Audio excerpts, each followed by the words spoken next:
Welcome back, Nick Lenz, Comic Corner Classics. That's known classic. This is episode number 1239 and Doubeshot number 1133. Yep. Like I did suggest, basically, in my last video for this series, I'll be discussing two Batman trades. Yep, two Batman trades. And these are two trades I've always wanted to talk. Well, this one in particular, I really wanted to talk about for some time. Which trade am I talking this video? Why, it's the Gates of Gotham. Though I'm discussing the deluxe version of this trade. Yeah, I found it on the website basically for free, so I'm not going to say what trade it is. Now, these issues are written by three different writers. The main story is done by Scott Snyder, Kyle Higgins, with Ryan Parrott. You're thinking, Ryan Parrott? As in the writer who wrote Go-Go Power Rangers? Yep, same guy. Now, this book was released, I believe, in like 2010, I think it was. Yeah, came out during the period of time when Batman Inc. was still around. Though, the thing is with this series is that this debuts a character known as the Architect. You're probably thinking, the Architect, didn't he show up Batman Eternal? Yes, he did. This book is actually his debut. The Architect is actually Zach something, I don't remember his last name. Yeah. The thing with this miniseries is that this is a vital series when you read about Scott Snyder's work on Batman. Why? Because this 5-issue miniseries delves into the rich history of Gotham. Yes. Now, this deluxe edition only came out a couple years ago, but the action miniseries itself came out in 2011. Yep. Now, the main characters of this series are Batman, which I believe this is the Bruce... No, it's not the Bruce Wayne Batman. Yeah, I think it's the Bruce Wayne Batman. And I love the interior artwork. Now, the artwork itself for a lot of the issues is done by Trevor McCarthy, who actually does also the awesome covers. Which, if you look at this cover here, if you see the cover for the original Gates Gotham trade, yeah, that's the cover they had in the trade itself.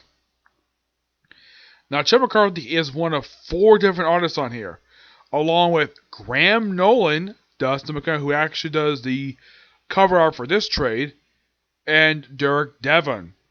Yes, Dustin McKeven is actually the original cover artist. Well, actually, he's the cover artist for this book. The original series artist is Trevor McCarthy. Now, this basically delves a little thing with the Waynes, all the buildings, everything that's vital about Gotham City itself. Basically, this miniseries is all about that. And I believe this is the Bruce Wayne Batman, if I'm not mistaken. And we also have Jim Gordon who's here. Yep, he plays a really big role in the series. We also see various appearances by the Penguin. And yes, this is the Alfred Penny. This is the Dick Grayson version of Batman. Tim Drake, who was Red Robin at this point, and Cassandra Cain, basically, who's back in Gotham. Yes, Cassandra Cain, believe it or not, in 2009, did something really weird. A lot of people think of her as basically the modern day Batgirl, because the original Batgirl, Barbara Gordon, retired since the 80s. She took over the role in 2000, during No Man's Land, and had an ongoing series for over 6 years. Until it ended, due to being moderately successful, and then DC turned her evil. Though it was later, because of the fact of the negative backlash against this, they retconned in a very stupid way. Where, oh yeah, she wasn't evil, she was on drugs. Sent to her by frickin' Deathstroke of all people. Yes, take advantage of an 18-year-old girl. Fine, whatever. Though she was later redeemed thanks to a miniseries by Adam Beach, the guy who actually started this whole thing. Yeah, that happened in the Robin Wanta storyline, which was the 1 year later stuff. That happened back in 2006. This came out in 2011, 5 years later. 3 years after she was basically did the whole evil and went back normal, she gave up being Batgirl in 2009. There was some mental issue going with her. And she decided and then she handed off the Batgirl costume to Stephanie Brown. And she was officially recognized as Batgirl for 2 years. And the book was written by the writer who wrote the Smallville comic book. It's not Brian K. Vaughan. I don't remember the guy's name, but it's he wrote all 24 issues for the entire run. It was a great series. Shocking that it lasted 24 issues, and it seems like though that there was going to be more for the series. But thank you, Convergence, basically for finally have a follow-up to basically what happened at the end of the actual series. Because the writer couldn't, because of the New 52. Now, basically, it was later revealed that Cassandra Cain basically later became the Batman of Hong Kong, Black Bat, where she's pretty much wearing her Batgirl costume minus the cowl. They do show her in the costume later. Also, Damian's here. Yeah, this is still during a period of time when he's been Robin. At this point, he's only been Robin for 2 years. And the Architect is working with Hush. Now, this is the Architect. Luckily enough, in Batman Eternal, I gotta thank the artist for this. They did not change this guy's look at all. Though they did kind of slim it down a bit. Mostly put still the same look. And thing is, if you think of it, basically, the Architect is kind of in the way the first major villain that was created for the Batman Rogues Gallery by Scott Snyder. The second one, of course, being his most famous one, the Court of Owls, along with their frickin' talons. Though after that, the only other time he created a villain for the Batman Rogues Gallery was Mr. Bloom, a character who appeared just for 10 issues toward the end of his run for the book before he left. This also deals with the various history of the Wayne family and the Canes, which that's really cool too. Hush does not really play a role in the series, mainly because he's here because he has a connection to frickin' Batman. Also, if you're curious though, this is what the Black Bat costume looks like. Like I said, it's simply put her Batgirl costume minus the cowl, wearing like a basically a big bat mask, and she's basically wearing bandages her arms, similar to how DC depict their martial artist.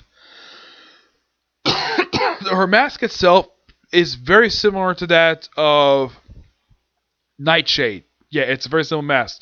It's not the same mask, mind you, but it's a similar mask. And you see Batman doing various things like breaking and entering, various lockpicking. Yes, freaking lockpicking. Look up Dick Grayson was talked by the world's greatest detective.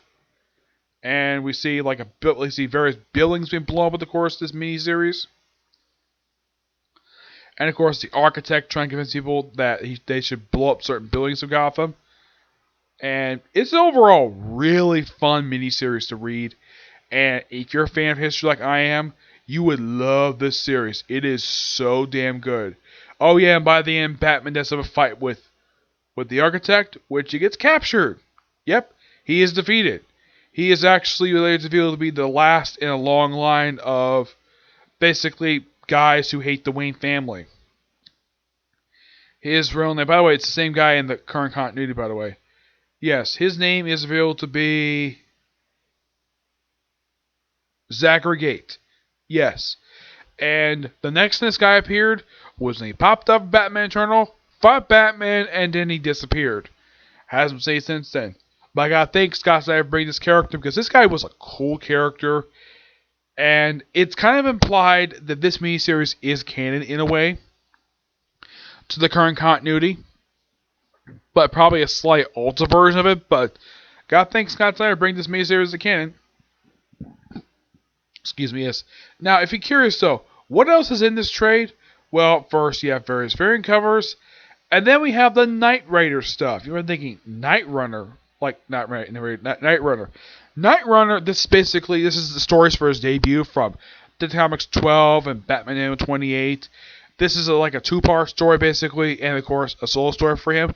It's the first 3 stories featuring this character. Knight Runner is a French Muslim. And these stories are pretty much his debut. Now, unlike the Architect, who is a creation of Scott Snyder and Kyle Higgins, this is all Kyle Higgins. Yep. Knight Runner. Yeah, basically, this is all thing of Batman Inc. stuff. This is what Knight Runner initially looked like when he first showed up. And then he showed up, and then pretty much we have him basically in the full costume. And simply, he came to France to find a French Batman. And he found one. Knight Runner. No, apparently the way it's written is that the French government was not initially agreeing to this, but because it's Batman, okay, perfectly fine. The whole Batman Inc. stuff I thought was, in my opinion, I love the Batman Inc. stuff. It's about a Batman needs country. The UK had Wingman and Squire. It was Knight and Squire, which I thought was really cool. And the fact that Jailer, yes, an old Jail Live villain, become an actual jailer, which that was really cool. Yeah, and we also have like the earliest recruits, basically, aside from being Batman Family, part of Batman Inc., he also basically got Marshall's out. Basically, not only Knight and Squire is part of the group, Knight Runner became part of the group too. They had the thing with Mr. Unknown, who was supposed to be the Batman Japan, but it turns out he was an actual killer, so he didn't prove him very much. And of course, you have Cassandra Cain being the Batman of Hong Kong, and pretty much you also have recruits from the Batman of all nations. Yes, a group of people from an old Silver Age story that he said recruits. And yeah, it's like one story that they threw here. I'm not really sure why they throw in the other stuff related to Night Runner in the actual trade for itself. Yeah, it's kind of weird of why the heck they threw in just one freaking story of this character. But yeah, that's a trade in a nutshell. It's an absolute fantastic trade. And I'm going to give the trade roughly a 10 out of 10 because it is so damn good of a trade. And the story itself is just purely fantastic.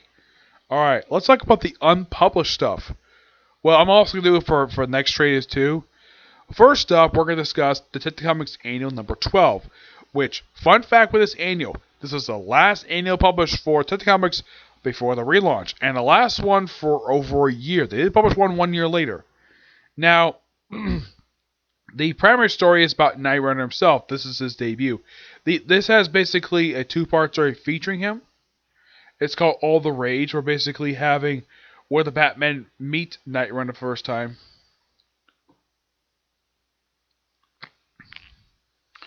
And then eventually, of course, Night Runner was proved by freaking Batman. Yeah, that's what the whole point of this two-part, which leads into the story they collected here. I'm not really sure why they include the early portion for setting up Night Runner, but that's simply what it is. The second story is focused on the freaking question. Yes. You're thinking, question, is this Vic Sage? Nope, it's not Vic Sage. Nope, has Vic Sage since 52. It's actually Renee Montoya. Yes, Renee Montoya. Yeah, she took over the question in I think it was like 2006. Yeah, Vic Sage actually died at the end of the critically acclaimed Week Limited Series 52, and she was basically the question for a long time. And strange enough, she actually recently took back the role of the question recently. Yep, and if you didn't read the question pipeline storyline for the backup feature for the comics, which was basically mostly by Greg Rucka, yeah, you missed out like a lot of stuff. Yeah, excuse me. So yes. Now the question story is not that. Now David Hayne does the main story for Night Runner. This is Mark Woman. This is done by Brad Destroyer.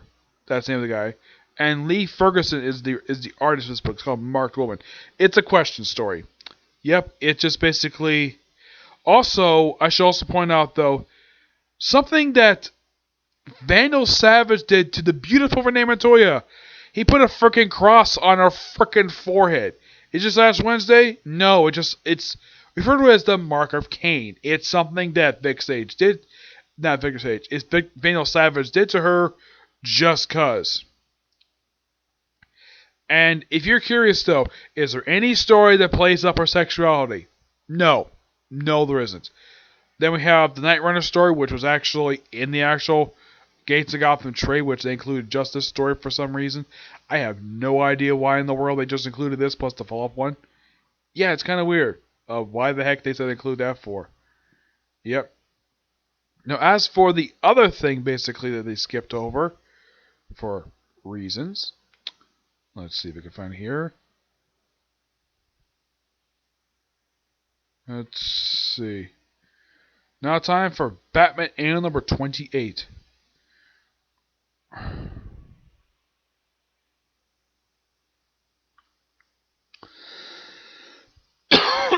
to me. Yes. And of course, then we have All the Rage, which is, well, we have an opening focus on, well, Renee Montoya. Yep. This is a David Haynes story, and this is basically her under a different artist. Yes, this is what the thing looks like. And then she meets up with Batman, who basically says he says the mark isn't the problem. And then she meets up with a beautiful woman, which, no, he does not try to kiss her or try to have sex with her. That's not what lesbians do all the frickin' time, in case you're curious, though. I don't know that for sure, but I highly doubt that's what people think of what lesbians do. They just basically hold hands and go through some ceremony to presumably get rid of the mark on her forehead. And then, of course, she also touches the mark. And then she touches a mark on her chest. Well, just above her breast. It's basically two things. My guess is that's probably, well, some male sabotage just because she's a lesbian. Oh, in case you're curious, though, who outed her as a lesbian? Why, it was Two-Face. Yep, he's the one who outed her in public. In a critically acclaimed story, mind you. Yep. Though this story also basically features Night Runner. Yep, before he was legally recognized as the French Batman. Yep. And then we have a story written by Paul Tobin. I don't know who this mysterious woman is. She could be somebody. Let's see. They don't say who this woman is. She's just this mysterious woman who dresses in this cloak. Almost looks like she's completely naked with the outfit. Yeah, I don't know who this woman is. So, it's mostly like focused on Leslie Tompkins in this story. And of course, you have Night Runner's story, which was actually collected in the trade itself, and that's it. The angels themselves are actually pretty good. Nothing really wrong with them. And if you're curious, though, what exactly did the actual trade missed out on, check them out. That's what I recommend. Now moving on to the final trade from Batman and Robin. Oh yeah, by the way, I give Gates of Gotham a 10 out of 10. It's a great trade. Next up is Batman and Robin Volume 4, Dark Knight vs. White Knight. Yeah, this contains issues 17 through 25. Despite the fact the volume ended 26. I will discuss 26 because the trade didn't bother to put it in there. Yes, and what I think is the reason why they skipped over it. There are 3 stories in here. The first one, this takes issue 17, and this is Sum of Our Parts. That's the White Knight, Dark Knight story. That's done by Paul Cornell, and Scott McDaniel do the artwork with Christopher Jones. The second story, True of Blood, is done by Peter Tomasi, Patrick Gleason. You're probably like, wait, this creative team is familiar. Especially when it comes to Batman and Robin. Yes, this is the same creative team who did the entire second volume of Batman and Robin. And the last story is Streets Run Red. That's done by Joe Winnick, and of course art by Gilly March, Andre Brinson, and Greg Tuchili, with Andy Smith on the artwork. Streets Run Red, that's a fun 3-parter. Which kind of feels like the actual end to the series. I will discuss this one first because I love this story.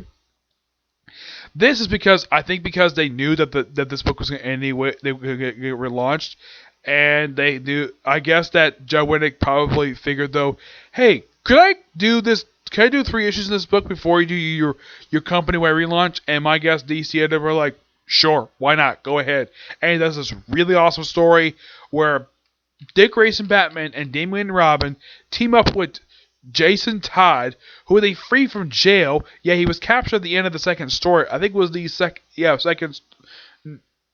story in the series. This book also brings back the character Scarlet for the first time since the opening trade of the series. And she's apparently kidnapped by some woman who, by the way, she commands Jason Todd when she sees him to strip naked. I would not be surprised if she probably saw him strip. I'm surprised doesn't tell her, hey, you get a good look at me? I'm surprised Winnick didn't write Jason Todd that way. Now, if you're used to basically Jason Todd, he's written by Scott Lobdell, where he's anti-hero, and he's basically, let's just say people were used to that style of Jason Todd, and not used to Joe Winnick. You may not like this story, but I love it because I thought it was pure fun. And the fact it actually ended with a nice coda with Jason Todd rescuing Scarlet, where he just wants to hang out with him, where they go off to do something. Yes. The sum of our parts, the first arc of this particular one. Yeah, this is a very odd one to say the least. Like, we have Batman and Robin just dealing with goons, rescuing a guy. And then, of course, we also have them deal with a crime scene. What about body snatching and this mysterious woman who disappeared from her grave? Yeah, and they actually show what the woman looks like. Yeah, where she's missing part of her frickin' forehead. And yet she's alive. Somehow. Her name is Una Nemo. Oh yeah, by the way, Dick Grayson refers to her as Miss Nemo, which that's nice of him to do. And it's just a odd female villain like just thrown in just cuz. Though they apparently revealed that she apparently was part of some relationship with this other guy who she think was involved with her, and then her friend got killed right in front of her by some hostage crisis, and she got killed. That's what the whole came in, and apparently she's still alive somehow, despite the fact that she's missing part of her head. Yeah, it's kind of weird, but it's an okay story. Nothing against Paul Cornell, but this is not exactly a good story, mind you. It's just a weird story to basically start off with. A woman with a hole in her head, and you call that a villain. Okay, perfectly fine. Whatever. Next comes the Thomasine Gleason story, where we have this really awesome image of basically Bruce Wayne watching The Mark of Zorro. Yes, the very movie that cost the life of his parents. And who's sitting him with these 5 chairs? We see Alfred, who is off duty wearing a frickin' sweater. Dick Grayson is here, along with Damian, Bruce Wayne's son. And, of course, Tim Drake. Excuse me. They're enjoying their good popcorn, and then they call for a murder. Oh, by the way, in these issues, oh yeah, there's also this guy with wings who apparently dies. Yeah. Oh, and here's the interesting thing. Like, Damian first calls Jim Gordon old man. And, like, apparently Jim Gordon has no problem being called old man because he's old. Of course, there's also been recurring jokes about this man's age for decades. Like, you think, I'm getting too old for this. And this is, I gotta admit, a very fun, like, mystery drama. Of course, mixed with typical Batman action. And I kind of like how basically Tomasi writes Damian here, where he's starting to be very like the way that a lot of people tend to like how basically he's written. They're very likable, even though he's somewhat of a not a very nice person per se, personality wise. But I like how PJ Tomasi writes him. It's really good. He gets along with Pennyworth. Yeah, it's a very interesting 3-parter. Deal with angels, and, well, that's the White Knight, Dark Knight story for you. Yep.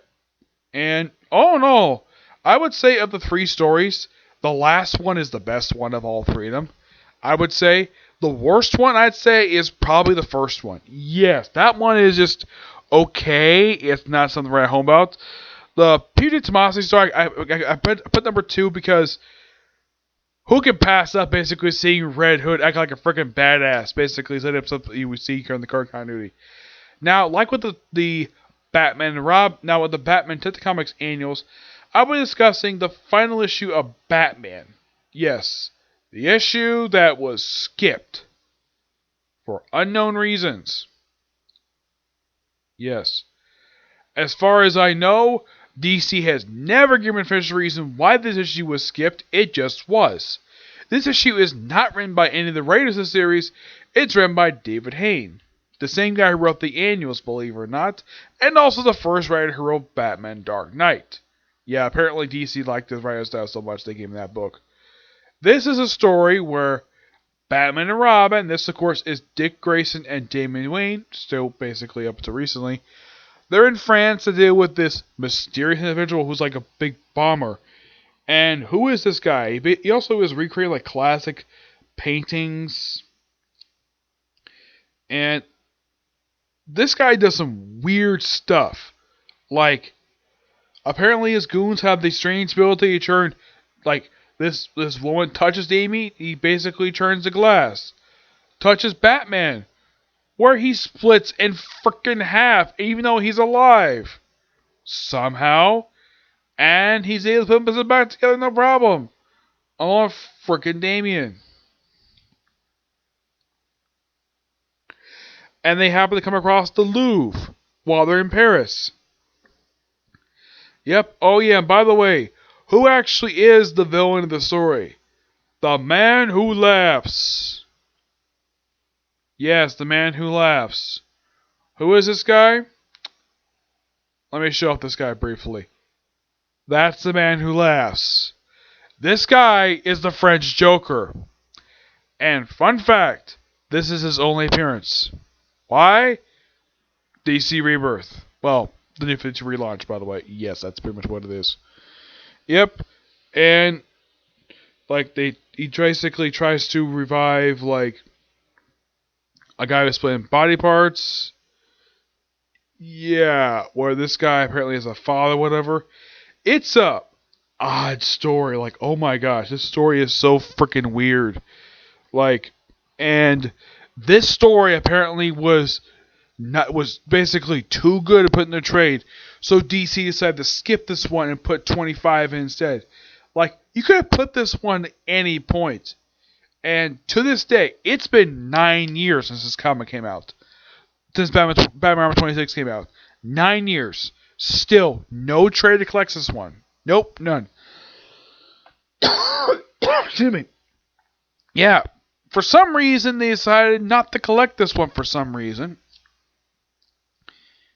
But I could kind of see why. It's not because of the art style. The art style has nothing to do with it. It's how weird and off the walls odd the story is. And plus also, there probably is another reason because of Knight Runner himself, how somewhat controversial character he is. That could explain it, and also probably because the Man Who Laughs character himself is nothing more than a ripoff of the Joker. It's surprising though Joker never met this guy. If you're curious though about the name Man Who Laughs, that actually comes from an old silent film from the 20s. The same film that was actually served to be inspiration for the Joker. Yep.